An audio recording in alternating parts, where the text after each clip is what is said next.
Ikon Yalla. Okay, welcome everybody to our weekly Shiur on Parashat Shavua. Again, we are somewhere in a secure location, hopefully from this, Corona thing that we're at. On top of everything, and there's many things going on, and Kol Tov Yafe, but mamash on those days we counting the Omer. And the Omer is a very important time for spiritual rejuvenation and spiritual maintenance, call it this way, building up your spirituality. It's a time of intense internal work, paying attention to details, to the details of details, mamash, in such a way of our reality. And we all know that every week represents or corresponds with a different sphera, with a different divine, realm from the seven lower sferot that we have. And every sphera, every attribute like that is also divided into the seven sferot, into that. And and this time that we have both parashiot together, they are simply loaded with hints and with tools and ways and methods for our spiritual work that we need to do. So, at the beginning of Parashat Tazria, and before we start again, I would like to thank all our supporters, and especially Rachel Chaya Bat Sarah, and all the other people who at this difficult time find it in their hearts to help us and contribute us, because right now the situation, not only for us but for everybody, is difficult, and it's a wonderful thing that they're doing. And we want to wish a refuah shlema for all those that are in need, for a speedy recovery, for everything, not only for this disease but for everything. So this parasha, and also I would like to really give a special blessing, if I may, to everybody that would need help with anything in terms of parnasa, not only with health, also with parnasa and health and wealth, and everybody should be full kibirkat Hashem asher noten lanu kol yom. So the beginning of Parashat Tazria, of course, is it's called Tazria. It says Isha ki Tazria, a woman that would seed. So the Gemara says Isha mazra tchila, yoledet zachar. The Gemara in Masechet Brachot, Seder Zraim, says that if a woman would seed first, whatever that means, she would have a boy. And there is a first clue on, let's call it this way. Today, maybe we'll make it more of a Kabbalistic parasha. It's a first hint or clue that we have about shlemut, about the completion of what we call Avodat Hashem. That completion is constructed from two different levels. One is Yirat Hashem, awe of God, and the other one is Ahavat Hashem, the love of God. So and we need to understand that only when we have combined together, both love, ahava, ve'ira, and awe, only then a person can reach a certain shlemut, a certain complete stage of existence in terms of Avodat Hashem. Very famous book, Noam Elimelech, explains that the midah, that level of what we call yirah, is the vessel in which hold with it, that they could hold with it the midah of or receiving the midah of ahava, which is love. You should look at, if you have it at home or you somehow can get it, it's the Noam Elimelech Bamidbar. The Zohar says that the representation of Yirah and Ahava it's a beautiful thing that the Zohar, it's like two wings. We have love as one wing and awe in the other hand. And as much as a bird cannot fly with one wing. It needs to have two wings in order to fly. Only through love and awe can a Jew elevate himself and bring himself up higher in the ladder of spiritual stages. So the Netivot Shalom says that this is the remez, that's the hint on the pasuk, on the verse, Isha ki tazria ve'yalda zachar, that the woman should seed first and she will have a baby boy. Now, it's not always what we think it is, and we all know what he thinks it is, but it's not that. And he says that Isha, a woman, a female, meramezet on midat hagvura ve'hayirah, on the quality of mightiness and awe, and that's in Lashon Kabbalah, in the Kabbalistic terms, it's called kav small, the left side, and Zachar, a male, represents midat ahava, which is the right side. So if a person starts his avodat Hashem from his left side, from the bchina of course we're talking about avodah ruchanit, of what is called Isha, that is Yir'ah.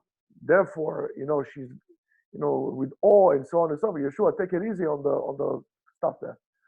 So on the matter of the awe, so then she's going to be Yoledet Zachar. Then she's going to receive the Zachar. In other words, you're going to come to Midat Ahava, to love God.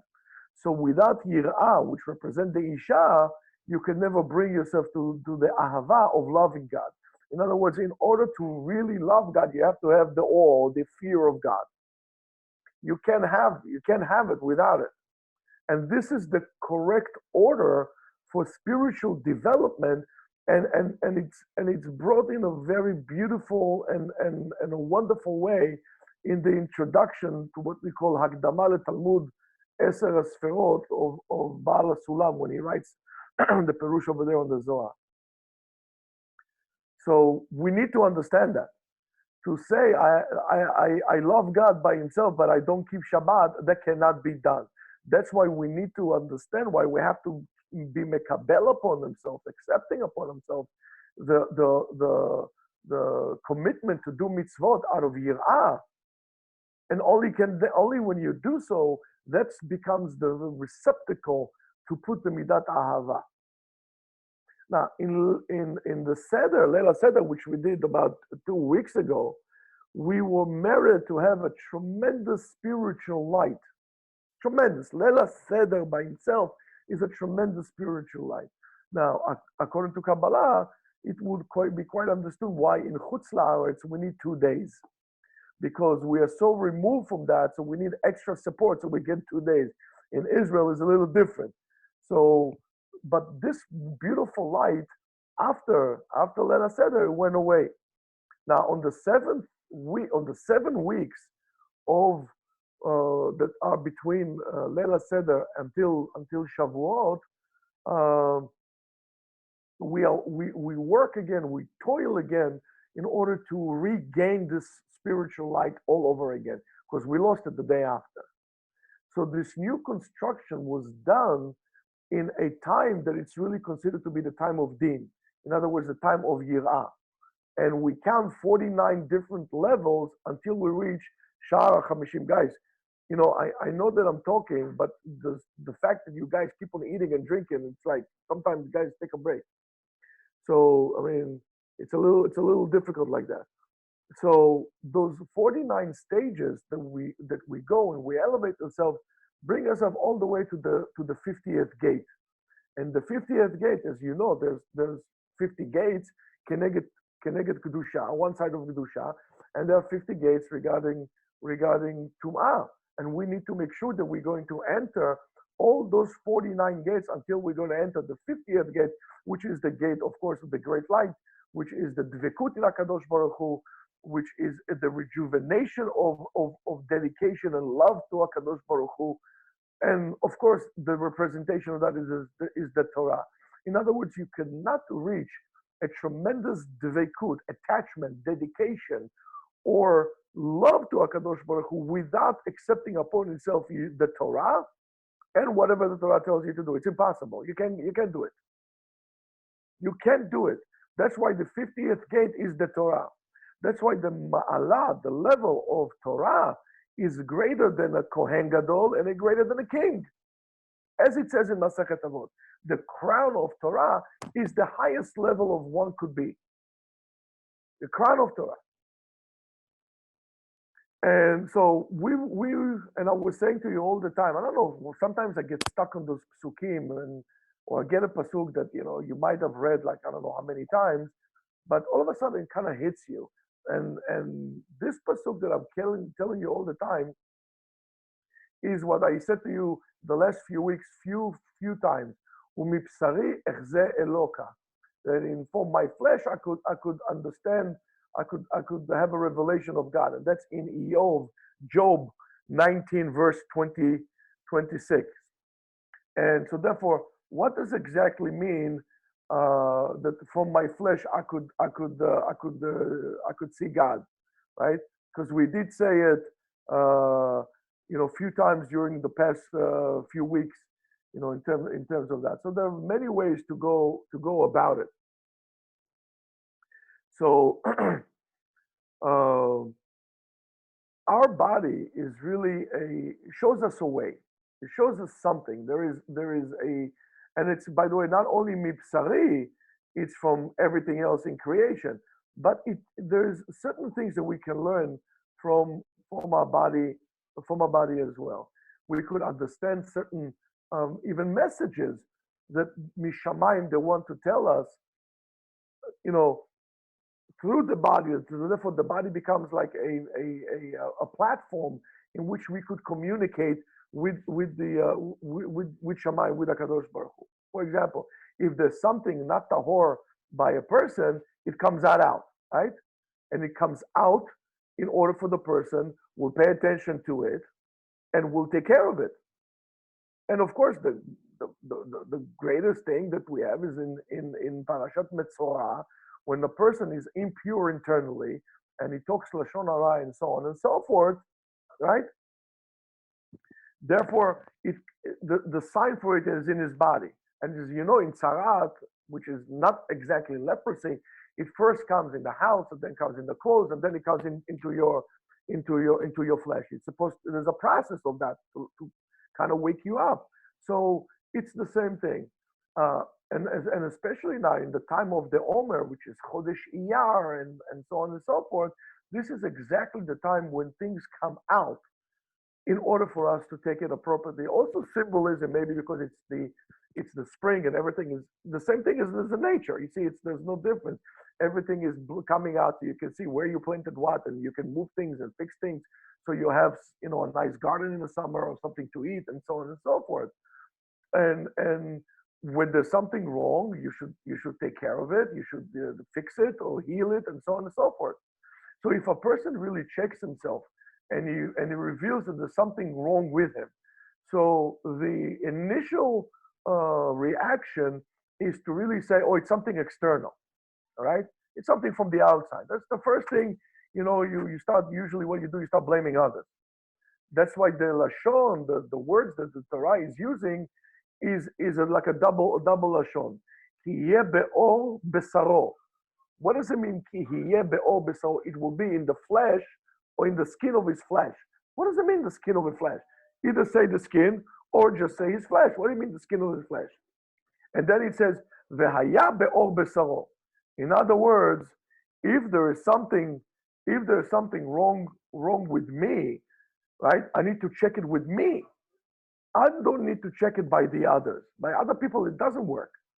It's with me. Something is wrong. Something is chaser. Something is missing. Something is lacking. Now, it's the same thing that works. Let's say, for example, what we have right now, what we're all experiencing right now. I don't really recall. It could be I'm wrong, but I don't really recall an event like we are experiencing right now that for, I don't know, almost a month now, or a month and a half, you don't hear Baruch Hu Hashem HaMevorach, you don't say Itgadal V'Itkadash Shmei Rabbah, you don't hear Kriyat HaTorah, shuls are out. I mean, even during the time of the Holocaust that we just mentioned, the Holocaust Memorial Day. Okay, so in Europe they didn't have shuls, but they davened in the ghettos, or in America, or in Israel, or in Australia, or in the other places in the world. Here, it's everywhere. It's closed. So we always blame somebody else. Yes, this disease started somewhere in China, but there is a remez that HaKadosh Baruch Hu is trying to tell us here, and we need to see what's wrong with that.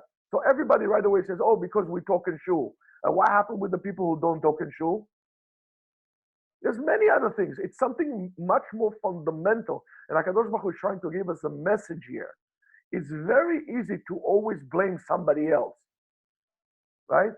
And a person needs to really, if there's something wrong or something is not working right, the first thing that you need to do, you need to look within yourself. Something that you are doing is not okay. And if you're looking, guess what? You're going to find what's wrong. But if you're going to look by somebody else, what's wrong with somebody else, you're never going to find what's wrong with you. You need to understand what you're doing wrong, not what somebody else is doing wrong. What do you care? When you finish working on your own problems, that now you have to start worrying about somebody else's problems in terms of like what's wrong with them, what's wrong with you, and we need to understand that, and it's because it's the easiest thing to blame everybody. It's very easy to blame everybody, to blame somebody for Ain Hara, to blame other people that talking in shul, to blame this, to blame the Chinese, to blame the Cambodians. I don't know, whatever. That's the easiest thing to do. I mean, one of the reasons that we ourselves, and one could do it, because it goes like this. We never want to take a responsibility or to make a decision. And why is that? Because then if something goes wrong, I'm not going to blame myself. I ask you what to do. I ask you what to do. And guess what? You told me what to do. If I didn't succeed, it's your fault. It's not my fault. It's your fault. So we always want somebody else to make decisions out of us. So you see, everything is bad from the beginning in the whole process of things. It's a very, very bad thing. But the true tikkun, a tikkun amiti, starts only when a person is looking inside of him what is wrong. What's wrong with you? And listen, again, we are all alone now. We are, HaKadosh Baruch Hu put us on a break now. We all have to wait now. Nothing is happening. But not only with me, is with you, is with everybody. Maybe it's time that we always said to ourselves, oh, I'm too busy to make a change in my life. I'm too busy with this. I'm too busy with that. And I can't, if I'm not going to open my business or open my store, I'm not going to go to work. Somebody else is going to take it. So guess now, everybody is on pause. Everybody is on a stop. Everybody. Maybe it's time for you to really sit down and reevaluate your life about what is that you're doing. What is it that you want out of life? And you don't have to worry about somebody is catching up to you because everybody is home. Did you do this cheshbon nefesh with yourself, not that you were forced to? Maybe that's what we were supposed to do. And listen, Baruch Hashem, people are getting married, right? And I don't see people spending $100,000 on weddings now, and still people are getting married. And just to give you an example, we were going with this like to no end. We were going off the cliff with our lifestyle. So comes HaKadosh Baruch Hu and says, guys, stop, let's start looking. And why is this? HaKadosh Baruch Hu is saying, look into yourself.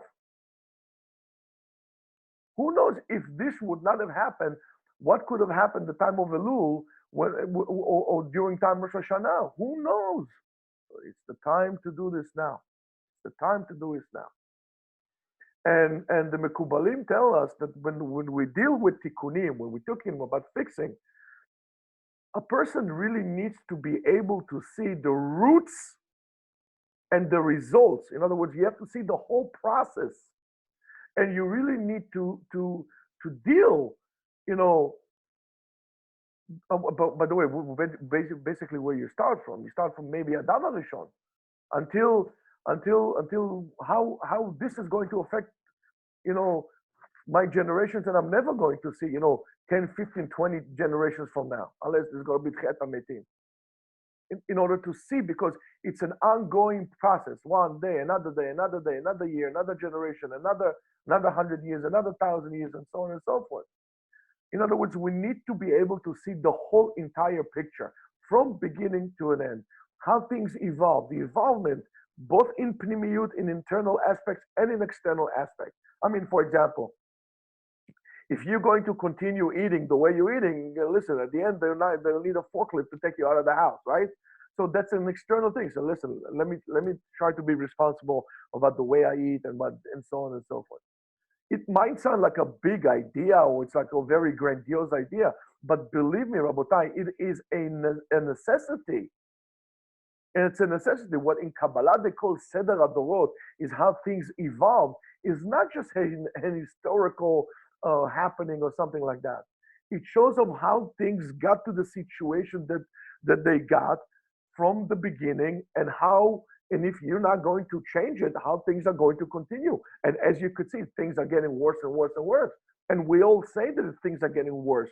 We never say things are getting better. And let me ask you a question. Well, how come you never did anything about it?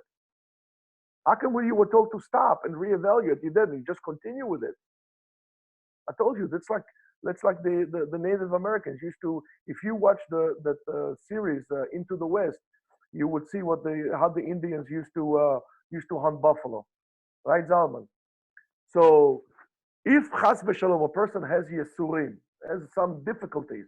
Yisurim is not necessarily something that a limb hurts or something. Could be also external yisurim, difficulties.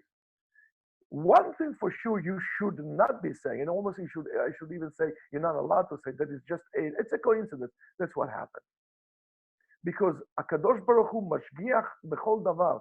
Everything that happens from Akadosh Baruch Hu. Everything. There's no, it's an accident, it's karma, whatever that is. Never say that. The month of Iyar, and it's very symbolic because the Israeli Independence Day is on Hey Iyar. But the month of Iyar is the month in which we had the Milchemet Amalek. When Amalek had the war with the Jews the first time, that was in the month of Iyar. And one of the things that the Klippa of Amalek tries to tell us, that it's all a mikre. It's a coincidence. It's a coincidence. It's not. There's no guarantee. There's no hashgacha. There's no divine supervision and divine providence. God does not pay attention to the details. Just like things happen and so on and so forth.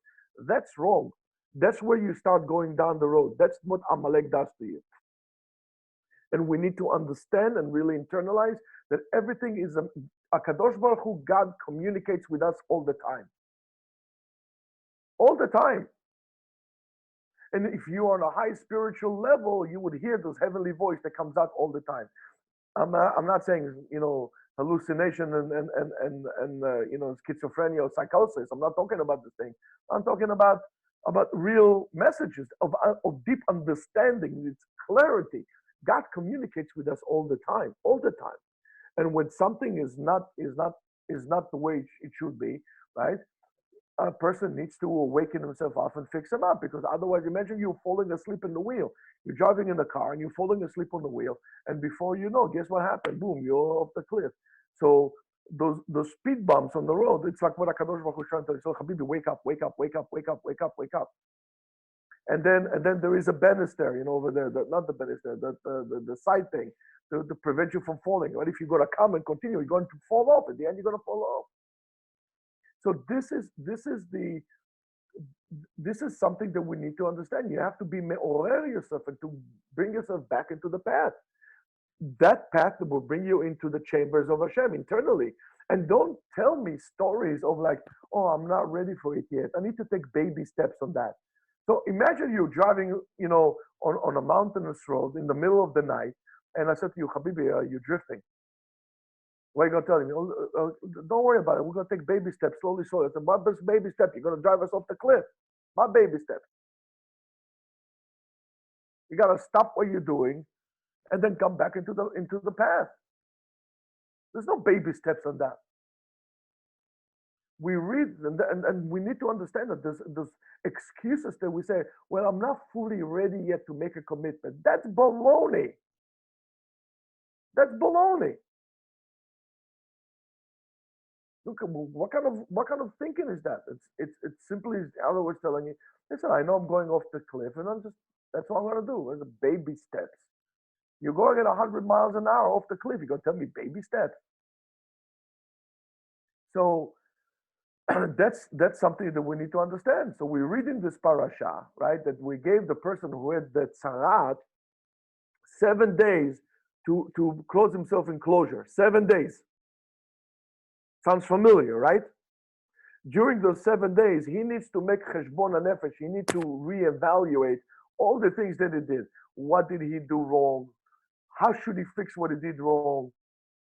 And as long as you're not going to be able to fix this, and you didn't do the cheshbon hanefesh inside of you, you cannot be a part of society. You sit outside of the camp. Outside of the camp. In order to be able to come back into the camp, to be a part of society, you need to fix everything that you did damage. So after the 7 days, you have another sign. If you did everything that you need to do and you did it appropriately, you become pure, you become tahor. There is the signs of purity. If not, we close you again for 7 days. Sounds familiar to you? Now, today things are a little different. Everything was in hiding. Everything was, but I think either we did something very, very significantly wrong, or there is something big coming our way, that this remez, that hint that God gave us, is so clear and so out in the open. Otherwise, I don't understand it. So we really need to think and really carefully evaluate, and don't think that you're going to come back to shul, okay, it's going to be all the same. We need to evaluate. We were all doing something wrong, or something big is going to happen that we must fix ourselves, so we won't. So either we're going to be a part of this big thing if it's a good thing to come, so we could be a part of the encampment, or I don't want to say it. I don't want to say it. And that's something that's a tremendous remez here that we have to say it. So therefore, when as long as a person understands it and he's connected to his spiritual system of the Torah, of the mitzvot, of dvekut in Hashem, and the direction that HaKadosh Baruch Hu wants you to do. You understand what I'm saying to you? You can't tell me, oh, it's okay, I'm going to be back. You're going off the cliff, again, as I said to you. So when everything is done in a matter of coming, of desiring to come close to HaKadosh Baruch Hu, right? To that my will is what God wants me to do, not what I want to do, then I'm always going to feel the internal joy and completion and wholeness of HaKadosh Baruch Hu. If not, immediately you feel the miseries and the pain and the difficulties, and then immediately you need to awaken yourself up and not to divert, because you're going to fall off again. Because once you are going a little bit off the path, you know that right away after that there's going to be a nega. Something bad is coming. Guys, I can tell you, I experienced this myself many times, and I can tell you this for sure. It is scary when it happens. Scary. Mamash, you're doing something wrong. You know that you're gonna get a whack. It's scary. So you as soon as you need to always be in a constant, checks and balance that you are not getting off the derech, like almost like look how technology comes to help us. Today they have those line things that if you get off the line without putting your blinker, it starts beeping. We need to have this constant control all the time to make sure we're on the path. Chazal told us, and it's a well-known thing, that if difficulty is coming to you, look in your actions. If you didn't find anything, you should know it's difficulties of love. In other words, the Torah gives the man or human a real and truthful direction how to work, how to go, and so on and so forth. Many people will ask you, okay, where should I go? What's the direction? And they want people to direct them. You want to know which major you should take in college, whether you should uproot yourself and move to Florida or to Texas or to Aniloyo there, where Iceland, right, and so on and so forth. People ask you, where should I go? Should I marry this person or should I marry this person? Or anything else like this. The Torah tells you that there's only, if you have questions like this, there's only one thing to do. And the Torah would already direct you in the right direction and in everything else. Why? Because it says in Sefer Tehillim, in Psalms 55:23, it says the following: Hashlech al Hashem yahavcha vehu yikalkelecha. In other words, put everything that you have on Hashem, and He will take care of you. Connect yourself to the Torah, and the Torah will direct you. You have questions to ask to the Torah. The Torah will direct you. Those halachot that we have of the Torah are the halacha mishon halicha, to walk in. Are those halachot, the paths of the Torah gives us, are those paths that would lead the person from one place to another, from a better place to another place. Because it says as the Gemara, and we said in Masachet Megillah, we said it all the time, right? Al tikri halichot ela halachot. So that's exactly what it is. Halachot is also to be walked. We lead the person to the place that he wants to go. If you want to be medabek in HaKadosh Baruch Hu and keep the mitzvot, that's where you're going to be. The end result is going to be that you're going to be closer to Hashem. Now, why can a person, for example, see the negaim of the blemishes of himself, right? Because he's closed within himself.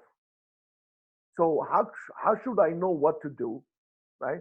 Again, when a person throws everything in the hands of HaKadosh Baruch Hu and is directing, not that he throws the responsibility to HaKadosh Baruch Hu, he has complete trust in God.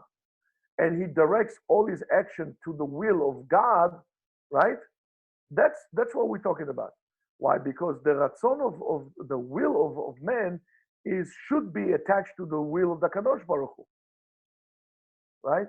And as they say, water sticks to water, blood sticks to blood, and sechel sticks to sechel. So I should direct my sechel towards the Kadosh Baruch Hu. Now that's why comes the Torah, and I'm the one who should connect this all the time. So if every single action is all a positive, continuous action, mimele, in any case, it's going to flow in the right direction towards HaKadosh Baruch Hu, because everything that I do is directed towards God. If there is a small diversion from that, right away, you're going to get like a heavily zap, boom, going to hit it. So the results, for example, of the sin of Adam HaRishon, right, was what? Was the result of that was mixing good and bad together. Mixing good and bad together. In other words, not being able to really identify and to know what's good and what's bad. Now, we cannot really see those fine tunings on that level. And it says in Sefer Yetzirah, En batov lemala mi'oneg, ve'en bara lemata minega. In other words, on the highest level, there is great pleasure, and on the bottom, there is nega, which is some kind of like a blemish or some kind of like a disease. Now, fascinating enough, and that's something that the Ari does all the time. Oneg venega, it's the same letter, just a different order. Oneg is pleasure, nega is a blemish. And these are things that it might be very difficult to distinguish between them, because sometimes, right, water that are so boiling might actually feel cold. Would not feel it, right? Let's say, for example, if you worked outside and you shoveled a lot of snow and your feet are frozen, you can take boiling water and pour on your feet, and it feels cold. So sometimes that happens. And therefore, in the case that we have, for example, tzarat, when there's leprosy and it's white, it says over there, al hanega shenefach lelavan. Now, lavan, the sign, is the significance of tum'ah, but lavan is really tahara, so that's chesed. But sometimes Hakadosh Baruch Hu did this against this. Remember, I told you there's 49 gates of purity, there's 49 gates of impurity.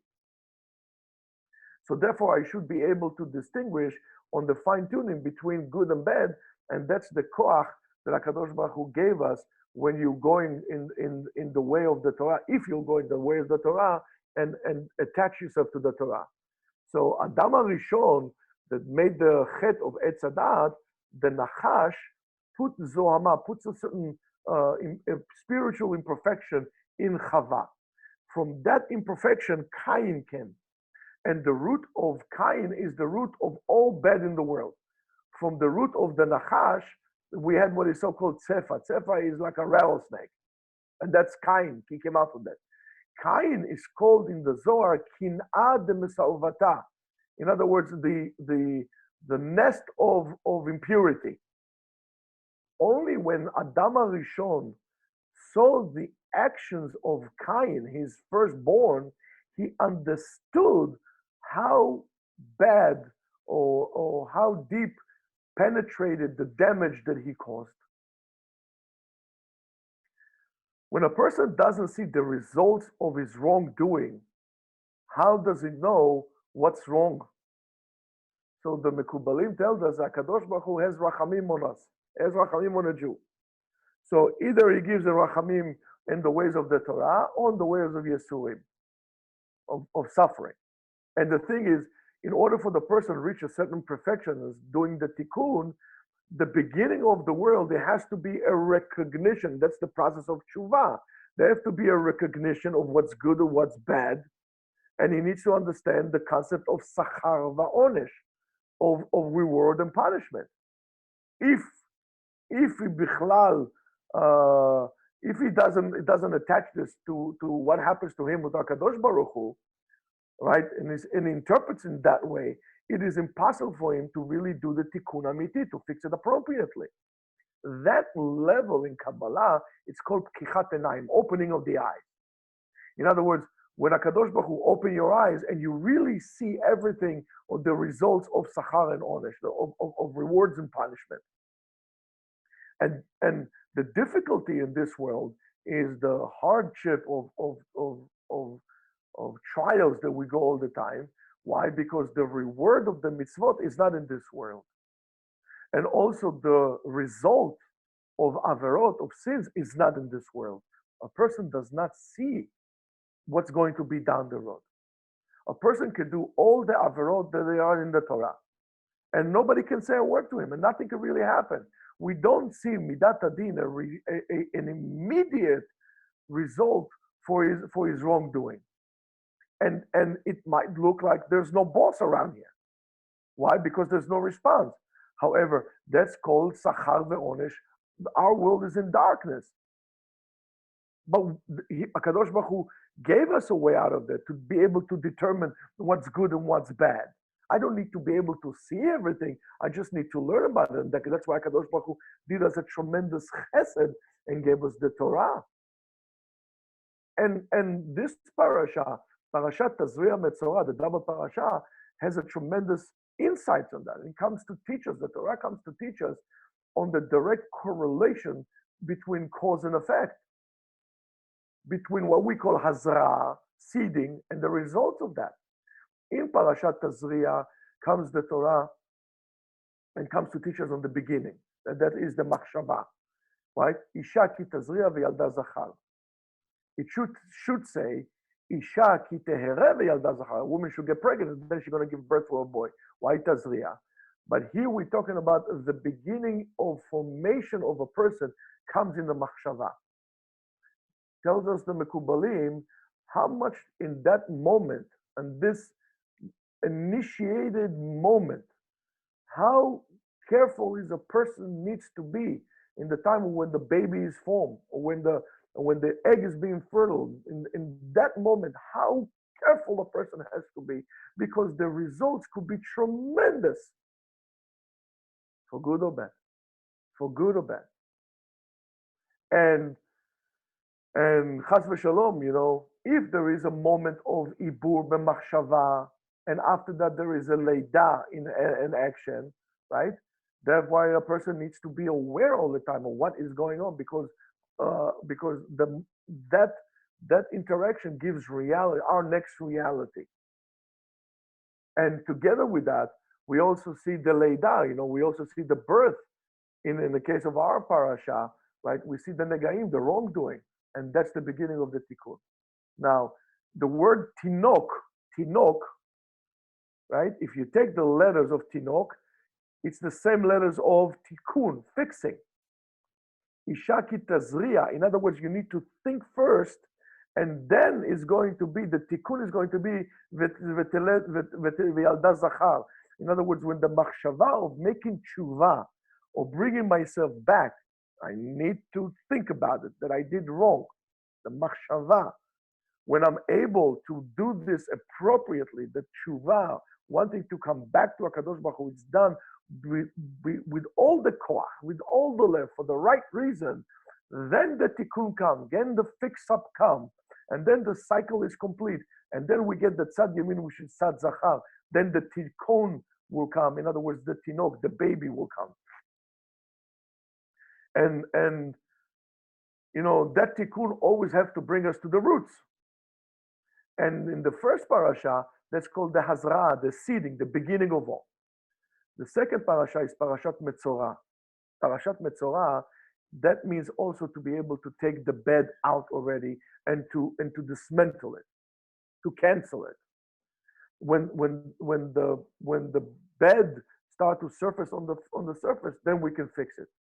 The tirgum of tzarat, they call it sigiro.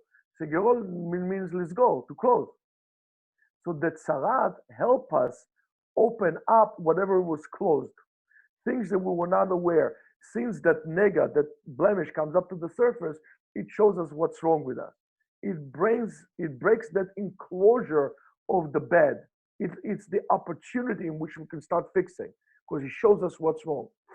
Then a person could really take the bad and fix it and make it into the good. Sfirata Omer is like it's a whole entire, call it building or tower or level of 49 different chambers that I need to go into each and every one of them and open them one by one for 49 straight days in which we count. We count 49, right? Mem, tet, monim. Mem, tet, 49, monim, we count. If you're going to talk about the remez, it's called matmonim. Matmonim is treasures. So those 49 days are in a way treasure of spiritual opportunity to elevate yourself. A person that has a determination to do the avodah, to do the work, is not lazy, could really in this time between now and Shavuot come up with great treasure in his hands, and to be able to merit to reach Chag Shavuot as an appropriate vessel in which you could receive the Torah in it. So Rabotai, there is so much that I said to you today. And there's so much that I wasn't able to tell you today. But yet together with that, if we just contemplate on what we just said, and we're able to implement it, I think we're going to be in a much better place than we are today. I think that if we could just internalize those processes and elevate ourselves and support other people in doing the tikkun, we'll be in good place. I would like to also remind everybody that if you have any questions, you could reach us at rabbigaon@gmail.com. You can visit our website at yeshivaetzion.com, Yeshiva Etzion, one word, etzion.com. I know that we have a Facebook webpage, Instagram, and so many other things I'm not even aware of. So you can check us there. You could join us also on daily shiurim on Zoom that we do, learning Torah now. Torah does not stop, and we are continuing doing that both mornings and nights.